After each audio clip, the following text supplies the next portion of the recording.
वो घड़ी वो समय धन्य है, वो स्थान भी धन्य है जहाँ सत्संग हो।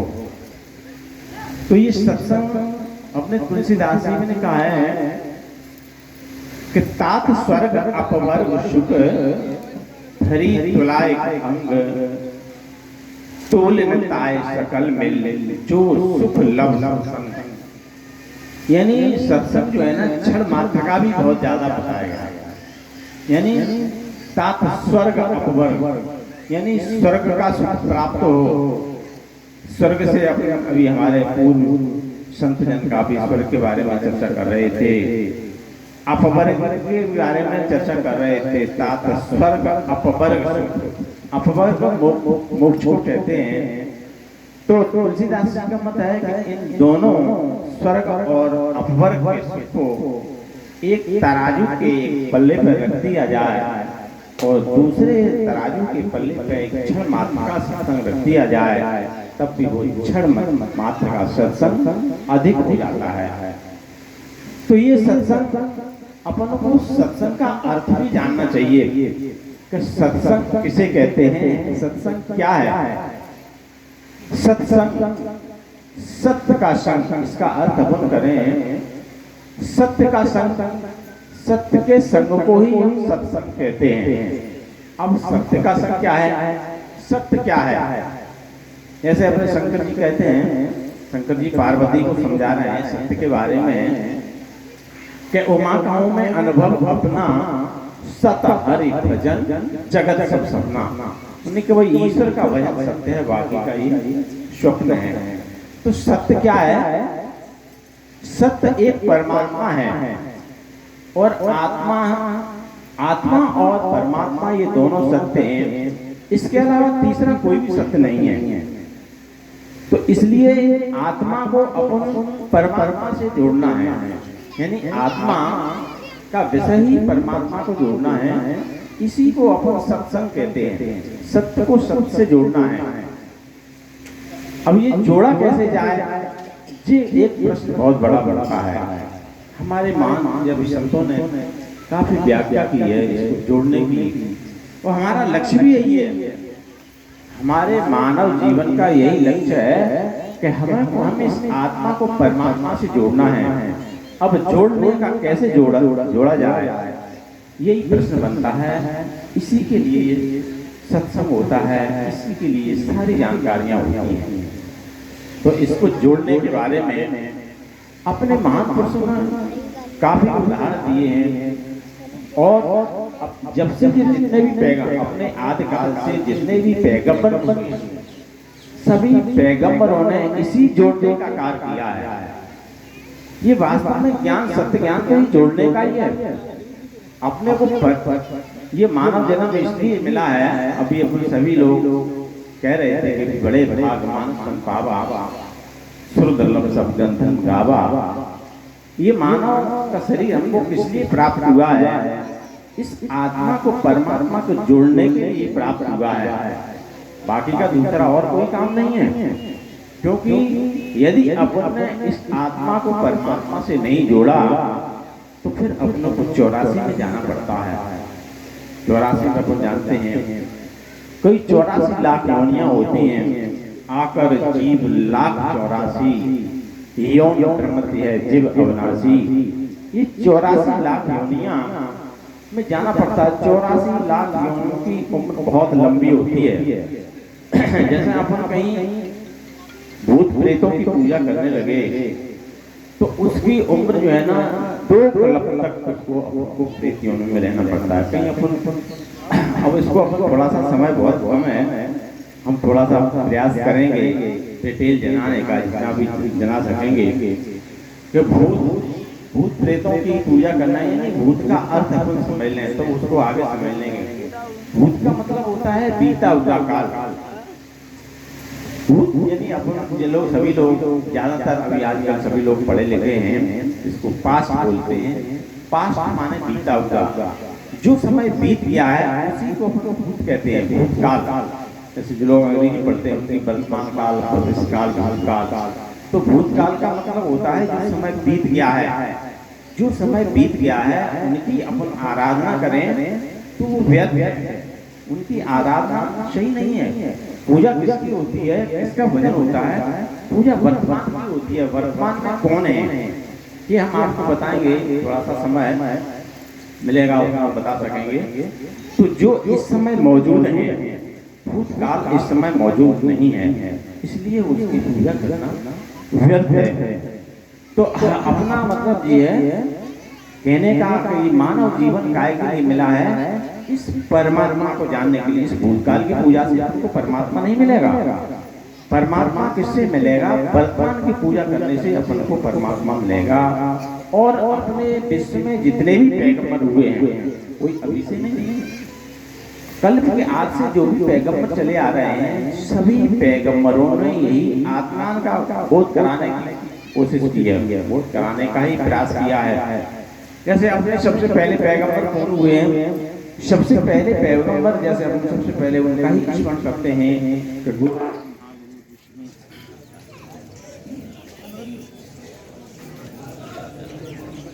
देव भगवान की जय।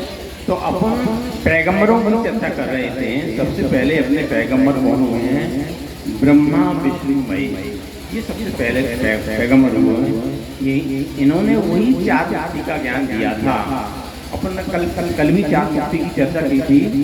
हम आपको एक बात और भी बता दें कि परमात्मा एक है और परमात्मा का एक ही रास्ता है, दूसरा कोई भी रास्ता नहीं है। दूसरा कोई भी रास्ता नहीं है और वही रास्ता आपको जानना पड़ेगा। वही हम बताना चाह रहे हैं कि विश्व में जो भी पैगंबर हुए हैं, सभी पैगंबरों ने वही रास्ता बताया था, वही हम आपको जानना चाहते हैं। तो सबसे पहले पैगंबर कौन हुए हैं? ब्रह्मा विष्णु महेश। इन्होंने ही चार जाति का ज्ञान दिया था। इनके नाम है सायो, सामिक, सारू, सालो। ये चार जाति का ज्ञान है जो हमारे थोड़ी सी चर्चा कर रहे थे, इनके बारे में हम बताएंगे थोड़ा सा डिटेल। उसके बाद मतलब इन्होंने अपने जो ब्रह्मा विष्णु महेश थे, इन्होंने नाम ये रखे क्या सायो, सामिक, सारू, सालो नाम रख दिया। उसके बाद बहुत से लोग जानते हैं जो कबीर पंथ के हैं, कबीर साहब भी पैगंबर हुए हैं। कबीर साहब ने भी यही चार चीजें दी हैं, लेकिन उन्होंने नामों का परिवर्तन कर दिया है। उन्होंने नामों को नहीं रखा, दूसरे नाम रख दिए हैं। दूसरे नाम कहते हैं खीचरी, रूचरी, चाचरी, अवोचरी।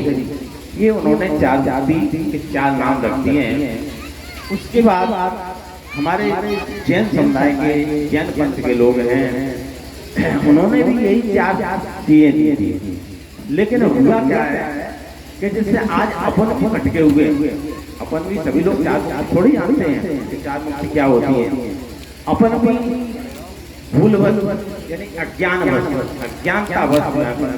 देवी देवताओं की पूजा करने लगे। वर्तमान को छोड़ करके भूतकाल में चले गए।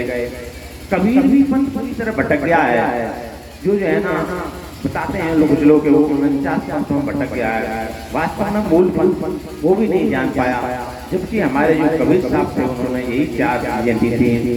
उसके बाद एक जैन पंथ है, जैन पंथ ने भी यही चार चीजें दी थी। जैन पंथ भी भटक गए, वो भी बात को समझ पाए। जैन पंथ ने जो नाम दिए उन्होंने भी अपनी भाषा में अलग नाम दे दिए हैं। उनको कहते हैं सम्यक ज्ञान, सम्यक चरित्र, सम्यक दर्शन, सम्यक नीति, ये उनको कहते हैं। उसके बाद इस्लाम पंथ, इसको ये मुसलमानी पंथ है, गुरु साहब ने बनाया था।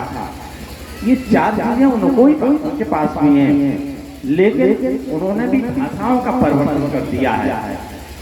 वो भाषाएं क्या नाम है उनके, उन्होंने नाम, उनको भी ये नाम अच्छे नहीं लगे तो उन्होंने अपनी भाषा में उनको इनके नाम दे दिए हैं।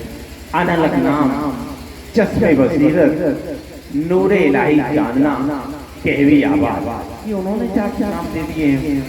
एक पैगंबर और भी हुए हैं, यीशु नाम से जाने जाते हैं, ईसा मसीह, आप लोगों ने नाम सुना होगा, पढ़ा होगा। उन्होंने भी यही चार नाम दिए हैं, लेकिन उन्होंने भी भाषाओं का परिवर्तन कर दिया है। उन्होंने अंग्रेजी में नाम दे दिए हैं।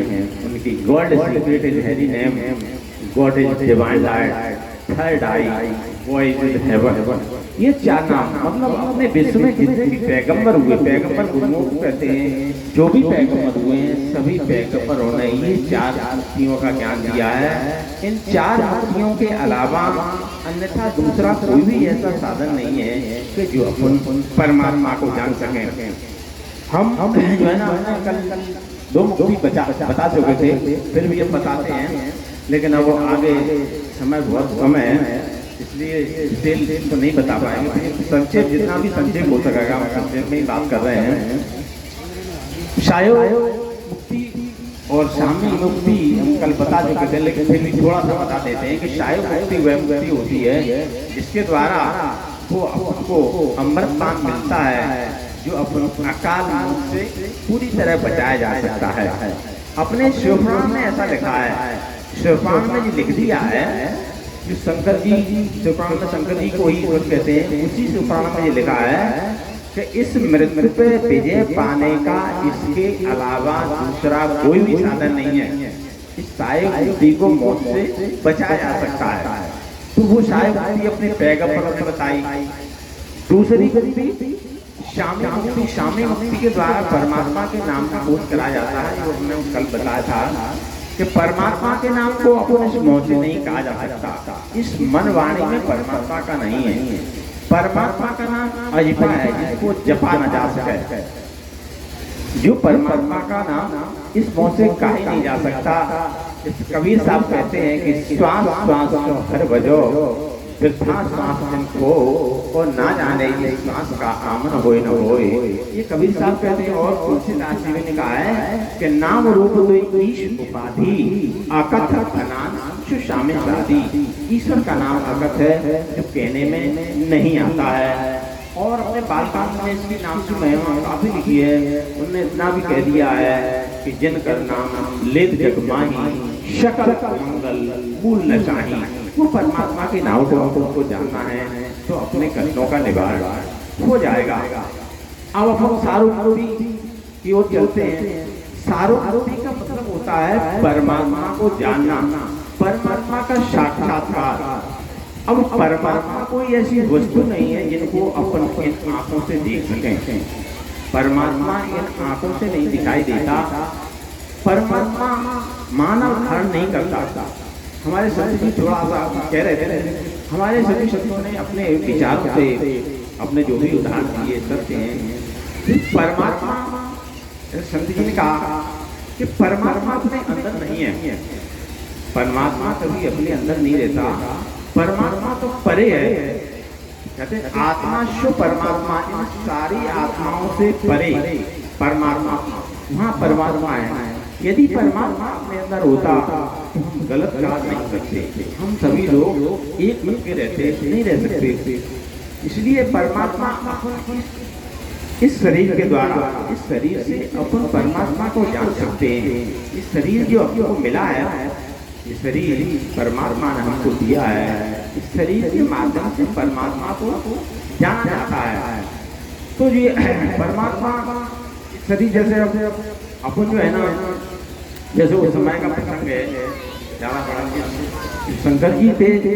शंकर जी ने सती जी को बार बार समझाया तो सती नहीं मानी। उस शंकर जी ने कहीं राम को प्रणाम कर लिया। हमने कहा कि भाई जय सच्चिदानंद जग पावन अस्कण चले मन मनोई सावन। भाई राम को देखा शंकर जी ने तो उन्होंने प्रणाम कर लिया तो सती जी को काफी भ्रम हो गया। उन्होंने कि भाई ये एक छोटे से बालक को प्रणाम कर रहे हैं और शंकर जगत बंद जगदीशा सुर नर मन सब नावईसा। शंकर को सारा जगत प्रणाम करता है, सुर मन सभी शीश नवाते हैं, पर एक छोटे से बालक को प्रणाम करते हैं। ऐसा क्या कारण है? तब उसी समय ये दुआ सती जी बता रही हैं कि ब्रह्म जो व्यापक बिरज अज अकल अनी अभेद शोक देदर होए नर जाय न जानत वेद। परमात्मा कभी देदार नहीं करता। देखो उसका मतलब है ब्रह्म जो व्यापक, परमात्मा है, व्यापक है, विरज है, विरक्त है, इन सभी से विरक्त है। परमात्मा सभी से अलग है। और विरज अज वो अजन्मा है। परमात्मा कभी जन्म नहीं लेता। परमात्मा ना जन्म लेता है ना शरीर छोड़ता है। अकल उसका कोई स्वरूप नहीं है, उसका कोई रूप नहीं है, उसका कोई स्वरूप नहीं है, अभेद। वो भेद रहे थे, वो किसी से कोई भेद नहीं करता। ब्रह्म जो व्यापक विरज अकल अभेद शोक तेज और होय न, वो कभी देह धारण नहीं करता, वो वेद भी नहीं जानते हैं। वो परमात्मा है, उस परमात्मा को अपन को जानना चाहिए। इसको ऋग्वेद में भी लिखा है कि शब्द परमात्मा का एक शब्द है, ज्योति स्वरूप है। शब्द ब्रह्म भर्गो ज्योति एको ब्रह्म दिया नास्ते। परमात्मा एक शब्द है, ज्योति स्वरूप है। और वो जाना कैसे जाता है? वो अपनी अंतर्दृष्टि से जाना जाता है। हम एक छोटा सा उदाहरण लेते हैं परमात्मा के बारे में, समय थोड़ा सा कम है, इसमें थोड़ा सा आप लोगों को समझ में आ जाएगा। जब विष्णु भगवान क्षीर सागर में लेटे हुए थे, लक्ष्मी की पैर दबा रही थी, तो लक्ष्मी ने कहा कि प्रभु आप अपने ऐश्वर्य के प्रति इस उदासीन से इस क्षीर सागर में सदैव सोते रहते हो, ऐसा क्या कारण है? आप तो सब समर्थ हैं और आप इस संसार के पालन करने वाले हैं, आप सदैव सोते रहते हो, ऐसा क्या कारण है? तब विष्णु भगवान ने कहा कि हे सब मैं सोता नहीं हूँ।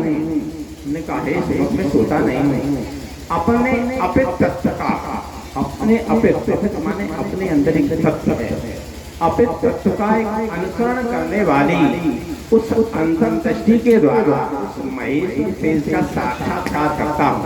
ये समझने का विषय है। अपने अंदर सभी के अंदर अंतर्दृष्टि है, वो अंतर्दृष्टि को अपन को जानना है तो वो महेश्वर तेज को मिल जाएगा। उसी की अपन को चाहत है, वही परमात्मा है। तो वो क्या कह रहे हैं?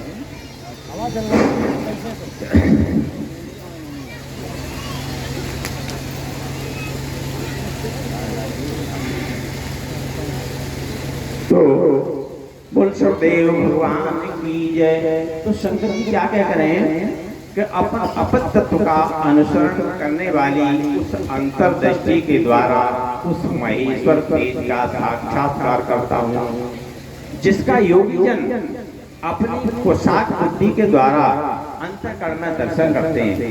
जिसका योगी जन को भी समझना चाहिए। योगी जन माने जो योग करे, जैसे अपन कहते हैं आत्मा और परमात्मा का योग करे। अपने तुलसीदास जी ने एक दोहा लिखा है इसके बारे में कि योग यज्ञ कर प्रकट तब कर्म सुभाषुभ लाए और बुद्ध शराब है ज्ञान ग्रत ममता मल जल जाए। तो योग से अग्नि को प्रकट करो, योग से अग्नि को प्रकट करना पड़ेगा। कर्म में अपने शुभ और अशुभ दोनों कर्मों को हवन कर दो उस योग अग्नि में। बुद्ध शराब है ज्ञान ग्रत, ज्ञान रूपी घी से बुद्धि को ठंडक, ये सब सारा जल जाएगा। तो वो योगी जन अपनी कुशाग्र बुद्धि के द्वारा अंतःकरण में दर्शन करते हैं। जिसे मीमांसक विद्वान, मीमांसक माने इच्छा रखने वाले, जिसे मीमांसक विद्वान वेदों का तत्व साथ निश्चित करते हैं। कौन सा तत्व? वह परमात्मा। हमने भी कहा वह परमात्मा। अब यहाँ ये विचार करने का विषय है, वह माने होता है दूसरा। विष्णु भगवान लक्ष्मी जी को समझा रहे हैं कि वह परमात्मा, वह माने दूसरा। वह परमात्मा एक अजर, उन्होंने भी परमात्मा के बारे में बताया। वह परमात्मा एक अजर, अमर, अखंड, आनंद का पुंज, निरीह, द्वैत है। सारे जगत का जीवन उसी के अधीन है, मैं उसी का अनुभव करता रहता हूँ। इसलिए हे देवी तुम्हें नींद सा लेता प्रतीत हो रहा हूँ। जब लक्ष्मी जी ने उस विष्णु भगवान की ये बात सुनी तो उन्होंने कहा हे प्रभु आपकी बात सुनकर के मुझे बड़ा कौतूहल हो रहा है, बड़ा आश्चर्य हो रहा है। मैं तो आपको ही सब समझ ईश्वर जानती थी, लेकिन आपकी बातों से ये पता लगता है कि ईश्वर कोई भिन्न है, अलग है, अपने अंदर नहीं, अलग वह हमारा दूसरा है। क्या वो जानने योग्य है? क्या वो जाना जा सकता है? अवश्य जाना जा सकता है। तो उन्होंने कहा हे प्रभु अभी तक ऐसा कोई प्रसंग नहीं आया, अभी तक ऐसी कोई चर्चा नहीं हुई जिससे ये पता लगता कि ईश्वर कोई अलग है। हम तो आपको ही सब समझ ईश्वर जानती थी, लेकिन क्या वो जानते होगा? क्या मुझे जना सकते हो? क्या मैं जान सकती हूँ? अवश्य चलो। तो वो अपने गुरु भगवान काली जी के पास ले गए तो उन्होंने भी यही चार जाति का ज्ञान दिया, यही चार जाति सायो सामी सारू सालो। तो वो ये चार जाति हैं, परमात्मा को जानने के अलावा इन चार जातियों के अलावा दूसरा कोई भी ऐसा साधन नहीं है। जो भी जगत गुरु होते हैं, थोड़ा सा संक्षेप में और 5 मिनट और ले लेते हैं आपके का जगत गुरु मतलब हमने एक दोहा आपको बताया कि परमात्मा जो होता है, परमात्मा कभी जन्म नहीं लेता, परमात्मा का कोई शरीर नहीं है। थोड़ा सा शांति बनाए रखें, एक 5 मिनट करेंगे आप लोगों का। अच्छा पानी आ रहा है, ठीक है, तो समाप्ति कर रहे हैं। तो ये अपनों को ये मानव जो जन्म मिला है केवल परमात्मा को जानने के लिए मिला है, दूसरा कोई ऐसा कारण नहीं है। और ये मानव जन्म बड़े मुश्किल से प्राप्त होता है, 84 लाख योनियों के बाद प्राप्त होता है। और इसलिए हर मानव का कर्तव्य है, हर मानव की ड्यूटी है कि अपन उस परमात्मा को जाने और परमात्मा को जान करके अपना आत्म कल्याण करें। और इसी के साथ हम अपनी वाणी को विराम दे रहे हैं, क्योंकि मौसम भी खराब हो रहा है और लोगों को भी जल्दी है। और इसी के वाणी को विराम देते हुए कुछ आगे का कार्यक्रम है, डॉक्टर साहब बताएंगे आगे का प्रोग्राम।